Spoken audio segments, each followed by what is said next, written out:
Hello students, ये आपका part 8 video इस चैप्टर का। पार्ट 8 वीडियो में हम लोग चैप्टर पढ़ रहे हैं प्रकाश का अपवर्तन, और आज हम लोग अवतल और उत्तल लेंस दोनों के लिए चिन्ह परिपाटी के बारे में बात करेंगे। चिन्ह परिपाटी, चिन्ह परिपाटी, ठीक है। अंग्रेजी में कहते हैं साइन कन्वेंशन, साइन कन्वेंशन। तो चलिए देखते हैं चिन्ह परिपाटी के बारे में। तो चिन्ह परिपाटी को समझने से पहले हमें कुछ मुख्य परिभाषाएं हैं, उनको समझना होगा। तो मैं यहाँ पे क्या करता हूँ कि एक आपका उत्तल लेंस ले लेता हूँ। ये आपका एक उत्तल लेंस हो गया, ठीक है। उत्तल अवतल कोई भी लेके हम लोग देख सकते हैं इसमें। चलिए अब देखिए यह क्या होता है, इसे हम लोग प्रधान अक्ष बोलते हैं। ये आपका प्रधान अक्ष होता है ना जी। चलिए ये प्रधान अक्ष हो गया। यहाँ पर ये क्या होता है, प्रकाश केंद्र। यहाँ पे ये आपका फोकस F1 प्रथम फोकस होता है, ये 2F1, इधर हम लोग F2 लिख दिए और यहाँ पर 2F2। देखिए हम लोग क्या करते हैं, लेंस के बाएं तरफ इधर वस्तु रखते हैं, है ना। वस्तु हम लोग कहीं पे रखते हैं ना, यहाँ रखते हैं, 2F1 पे रखते हैं। अलग अलग स्थिति पे हमने देखा था प्रतिबिंब बनाकर। तो हम लोग हमेशा इसमें वस्तु किधर रखते हैं, हम लोग वस्तु इस तरफ रखते हैं, बाएं तरफ रखते हैं, ठीक है। ये तो हमें पता है। तो यह जो वस्तु रखते हैं, इस वस्तु से इस लेंस के बीच की जो दूरी होती है ना, उसे हम लोग वस्तु दूरी कहते हैं। क्या कहते हैं, वस्तु दूरी कहते हैं, वस्तु दूरी। और इसे हम लोग u से सूचित करते हैं। तो इसे भी हमें परिभाषित करना होगा। तो चलिए मैं यहाँ पे वस्तु दूरी को परिभाषित कर देता हूं। वस्तु दूरी, वस्तु दूरी अंग्रेजी में बोलते हैं ऑब्जेक्ट डिस्टेंस, ऑब्जेक्ट डिस्टेंस। तो कैसे वस्तु दूरी को परिभाषित करेंगे, तो हम लोग लिख सकते हैं कि किसी वस्तु से लेंस के बीच की दूरी, किसी वस्तु से लेंस के बीच की दूरी। अब जरूरी नहीं है कि यहाँ पे हमारा उत्तल ही लेंस हो, अवतल भी हो सकता है। किसी वस्तु से लेंस के बीच की दूरी को वस्तु दूरी कहते हैं, वस्तु दूरी कहते हैं, वस्तु दूरी कहते हैं। और इसे क्या लिख सकते हैं कि इसे u से, छोटा u से सूचित किया जाता है, u से सूचित किया जाता है, u से सूचित किया जाता है। वस्तु दूरी को कैसे सूचित करते हैं, u से। अब देखिए यहाँ पर ये वस्तु रखे तो इसका प्रतिबिंब बनता है, इधर भी देखिए अगर वस्तु की स्थिति के ऊपर निर्भर करता है, कभी प्रतिबिंब इधर भी बनना था, कभी इधर भी बनना था। तो ये वस्तु हमारा 2F1 और अनंत के बीच है, तो इसका प्रतिबिंब मैंने आपको बनाकर दिखाया था, यहाँ पे बन रहा था इसका प्रतिबिंब, ठीक है। हम लोग देखे थे ना जी। चलिए ठीक है। तो ये आपका क्या हुआ, प्रतिबिंब हुआ। और इस प्रतिबिंब से इस लेंस की बीच की दूरी जो होती है उसे प्रतिबिंब दूरी कहते हैं। क्या बोलते हैं, प्रतिबिंब दूरी, प्रतिबिंब दूरी कहते हैं। और इसे भी से सूचित करते हैं, ठीक है। तो हम लोग यहाँ पे लिख देते हैं, इसको भी परिभाषित कर देते हैं, प्रतिबिंब दूरी, प्रतिबिंब दूरी, ठीक है। अंग्रेजी में क्या कहेंगे, इमेज डिस्टेंस, इमेज डिस्टेंस, ठीक है। तो हम लोग यहाँ पे परिभाषित कर सकते हैं कि प्रतिबिंब से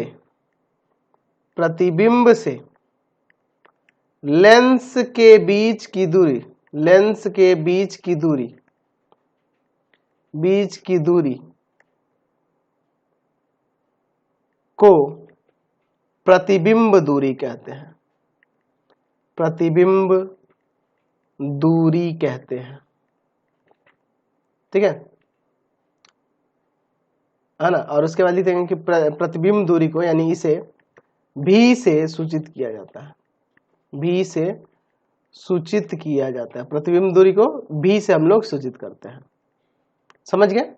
चलिए कोई दिक्कत नहीं है। अच्छा, फोकस दूरी की बात करें तो फोकस दूरी को मैं पहले ही आपको समझा चुका हूं, पिछले वीडियोज में आपको बता चुका हूं फोकस दूरी के बारे में। अंग्रेजी में इसे बोलते हैं फोकल लेंथ। फोकल लेंथ, और वह क्या होता है, तो फोकल लेंथ क्या होता है, तो यहाँ इसके जो फोकस होते हैं, इसका मेन फोकस ये F2 होता है ना। अवतल हो या उत्तल हो, दोनों के लिए उसका मुख्य फोकस क्या होता है, F2 होता है। मेन जो फोकस होता है वो आपका क्या होता है, F2 होता है, उसे हम लोग फोकस कहते हैं।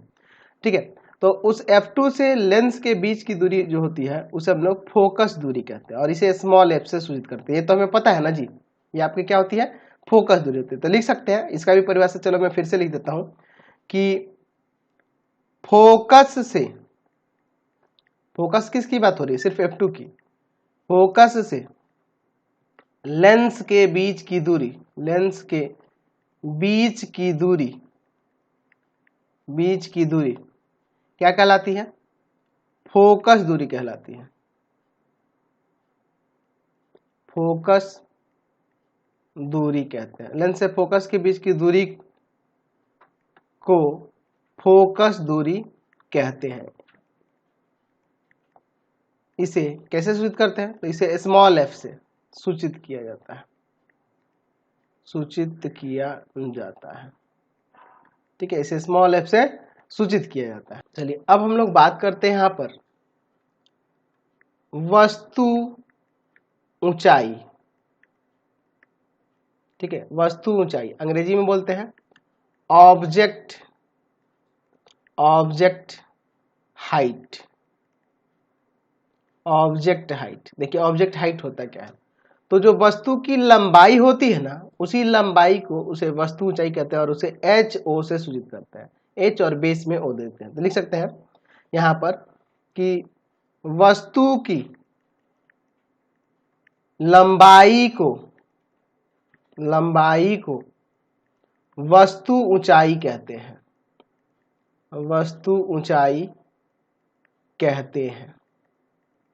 ठीक है, और वस्तु ऊंचाई को कैसे सूचित करते हैं, तो इसे HO से, हाइट ऑफ ऑब्जेक्ट से सूचित किया जाता है ना।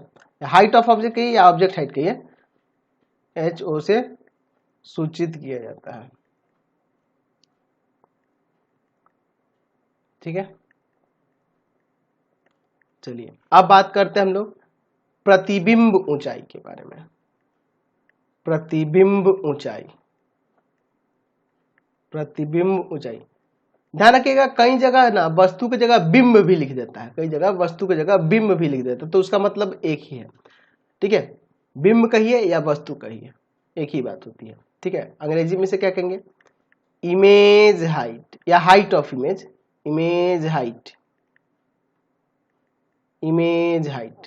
तो इसे हम लोग परिभाषित कर सकते हैं कि जो आपकी प्रतिबिंब की लंबाई होती है ना, उसी को प्रतिबिंब ऊंचाई कहते हैं, और इसे HI से सूचित करते हैं। तो लिखेंगे प्रतिबिंब, प्रतिबिंब की लंबाई को, लंबाई को प्रतिबिंब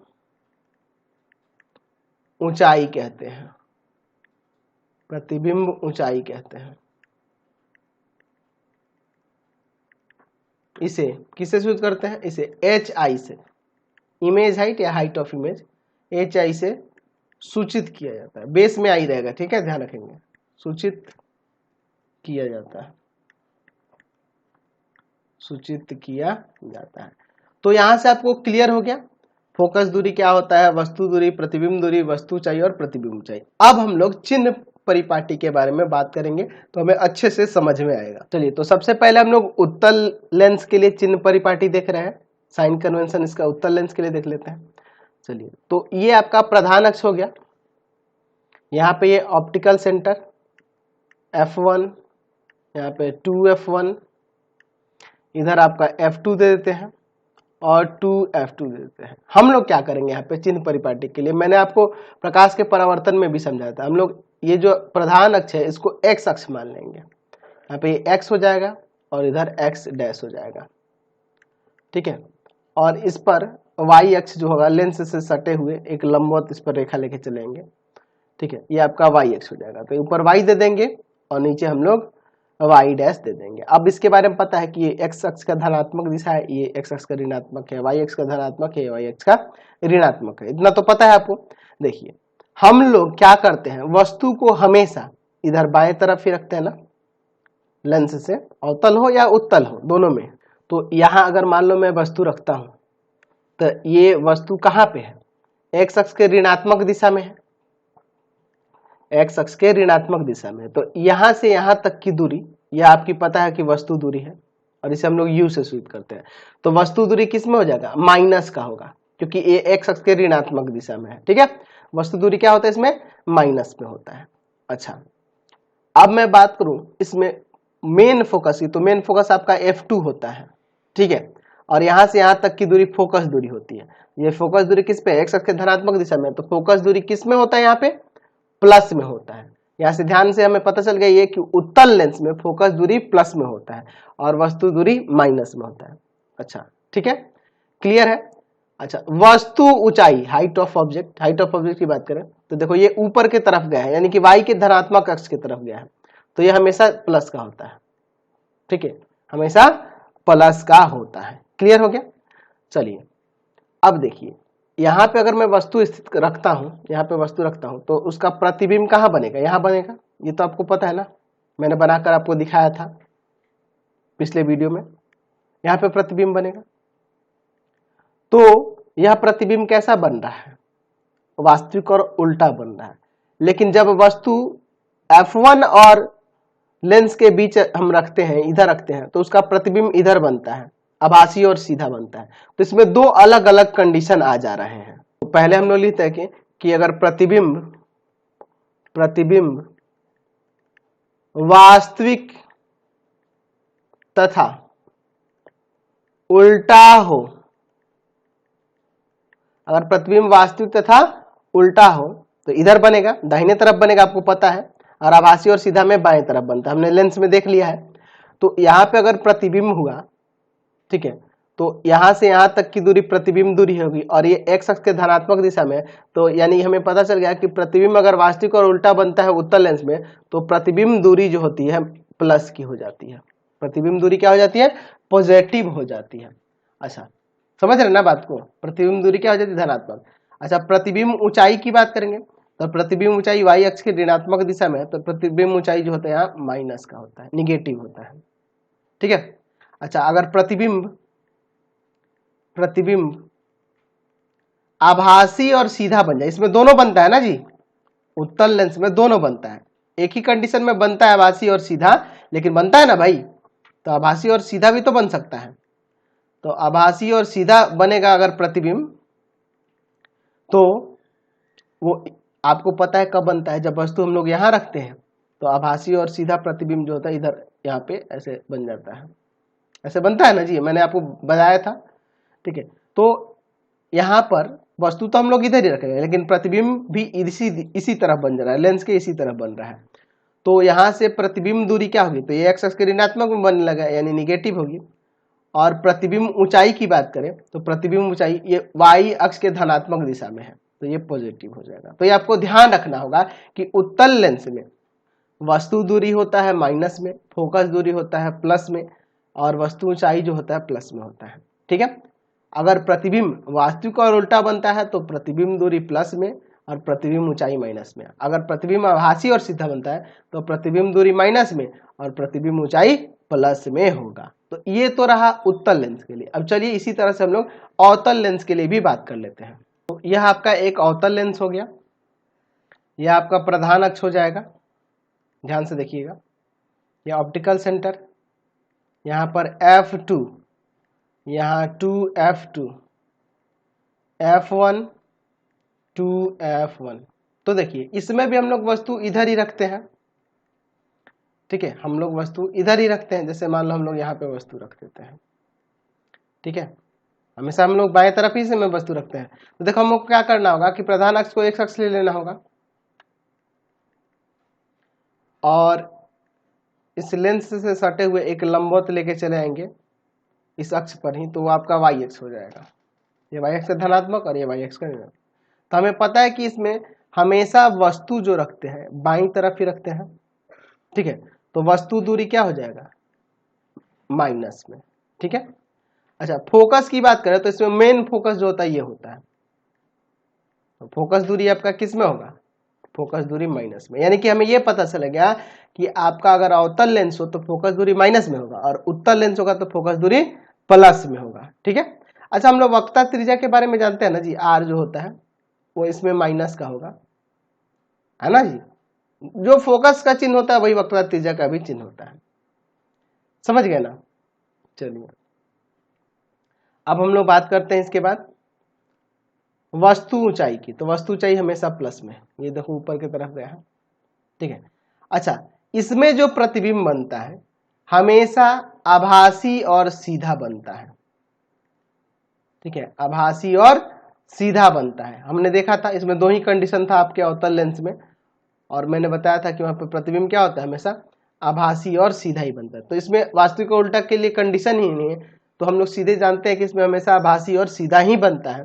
तो चलिए, तो प्रतिबिंब इधर ही बनेगा, आभासी और सीधा बनेगा तो बाईं तरफ बनेगा, तो एक्स एक्स के ऋणात्मक दिशा में बनेगा। तो यहां से इस लेंस के बीच की दूरी क्या होगी, आपकी प्रतिबिंब दूरी होगी, और प्रतिबिंब दूरी इसमें कैसे में होगा, माइनस में होगा, यानी भी जो होगा इसमें माइनस में होगा। अच्छा प्रतिबिंब ऊंचाई की बात करें तो ये ऊपर की ओर गया है वाई एक्स के धनात्मक दिशा में, तो प्लस का हो जाएगा। समझ गए, कोई दिक्कत नहीं है, कोई दिक्कत नहीं ना है, क्लियर हो गया। यानी कि हमें यहां से ये पता चला कि अवतल लेंस में खाली वस्तु ऊंचाई और प्रतिबिंब ऊंचाई प्लस का होता है, बाकी सब के सब माइनस होते हैं, इसमें कुछ और सोचने वाली बात ही नहीं है, ठीक है। तो अब इन चिन्ह परिपाटी का प्रयोग क्या करेंगे, तो आगे चल के हम लोग एक्सरसाइज में न्यूमेरिकल बनाएंगे ना, अलग अलग स्थितियों के लिए, अलग अलग मान के लिए, तो वहां पे हमें देखना होगा। हम लोग पिछले चैप्टर में बनाए थे ना परावर्तन में, उसी तरह से अपवर्तन में भी न्यूमेरिकल दिए हैं, और इन चिन्ह योजनाओं का प्रयोग हम लोग वहां पे करने वाले हैं। तो आप सभी के लिए चिन्ह परिपाटी अच्छे से समझ लेंगे ताकि एक्सरसाइज में कोई दिक्कत नहीं हो। अब हम लोग इस वीडियो को यहीं पे एंड करने वाले हैं, क्योंकि अब हम लोग लेंस फार्मूला को प्रूव करेंगे। तो लेंस फार्मूला को प्रूव करने के लिए हमें थोड़ा टाइम लगेगा, वो लंबी थोड़ी वीडियो होगी, तो 10 मिनट का टाइम बचा है इस वीडियो में, तो उतना में नहीं होगा, तो उसको नेक्स्ट वीडियो में देखा जाएगा, इसमें इतना ही रहने दिया जाए, ठीक है। तो इस वीडियो को यहीं पे एंड कर देते हैं। आपको हमारे 3 चैनलों को सब्सक्राइब करना होगा। पहला है path finder classes Chhapra, classes Chhapra. दूसरा है भारती भवन, भारती भवन रविकांत सर, रविकांत सर। और तीसरा चैनल है रविकांत सर के नाम से। तीनों चैनल को सब्सक्राइब कर लेंगे, और इससे रिलेटेड लिंक के लिए आप सीधे डिस्क्रिप्शन में जाएंगे, और इसे समझ नोट्स के लिए गूगल पे जाकर सर्च करेंगे www.ravikantsir.in, और यहाँ जाकर आप सभी क्लासेस के नोट्स और उनके पीडीएफ को डाउनलोड कर सकते हैं और पढ़ सकते हैं। तो गूगल पे जाके आप जल्दी से सर्च करिए www.ravikantsir.in, जल्दी जाइए सर्च करिए, वहां से सारे नोट्स को डाउनलोड करिए, और उससे डाउट हो तो कमेंट करके जरूर बताया करें।